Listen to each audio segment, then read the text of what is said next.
नगरी में जन्म लिए, जिन्होंने अपने परिवार के लालन पालन को छोड़ करके और प्रोफेसर के पद पर इन्हें बहुत सुनहरा अवसर मिला था दक्षता पद को सुशोभित करने का।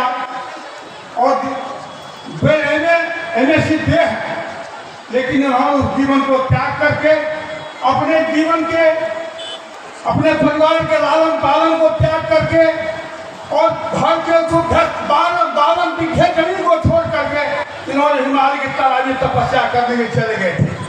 और वहाँ से गुरु महाराज के सानिध्य होने के बाद उनके मस्तिष्क स्वरूप संत सेवी जी महाराज, साई स्वामी जी महाराज एवं विभिन्न संतों के साथ इनको रहने का बहुत बड़ा मौका मिला।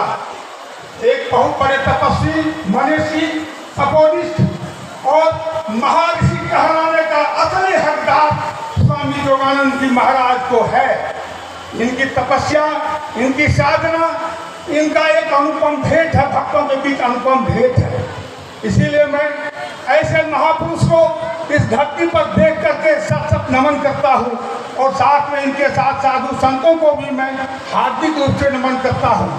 क्योंकि बंगला रामायण में आया है कि जहाँ साधु संतों का जे तुम पथे गति दे ही संता 4 कोसे हो ही बनारसी, वो 4 कोस तक बनारस हो जाता है, जो काशी जहाँ शिव जी का विराजमान होता है। और वहीं पर ब्रह्मा विष्णु महेश का निवास होता है। आज 2 दिन से इस खौदरी की धरती पर, इस ब्रह्मा प्रखंड के आंचल में ये 4 कोस तक का ये काशी बना हुआ है। मैं ऐसे महान संतों को पाकर के अपने बीच फूले नहीं समाता हूँ।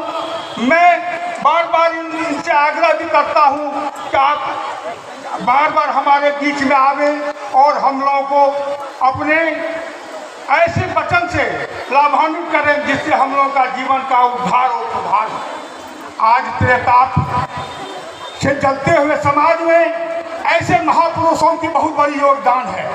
हमारे बीच बहुत ऐसे लोग आते हैं और चले जाते हैं जिनको संतों के वचन कहने का अधिकार नहीं है। ऐसे लोग भी संतों के वचन को कहने का अधिकार अपने आप को समझते हैं। मैं क्षमा चाहता हूँ ऐसे लोगों की वाणी से, अगर ऐसे लोगों को कुछ मन में हुआ होगा तो उनको भूल जाएंगे, क्योंकि यह परंपरा है कि लोग आते हैं और कुछ कहते हैं, कुछ बातें होती हैं, लेकिन उस बातों को अपने आप में समाहित करने की कोई बात नहीं है। हमको सदा संतों की गाई हुई बातें, कही हुई बातें, उनके वचनों पर विश्वास करके अमल करके हमको अपने जीवन में संग्रहित करना चाहिए और अपने जीवन को उद्धार और सुधार के मार्ग पर ले जाना चाहिए।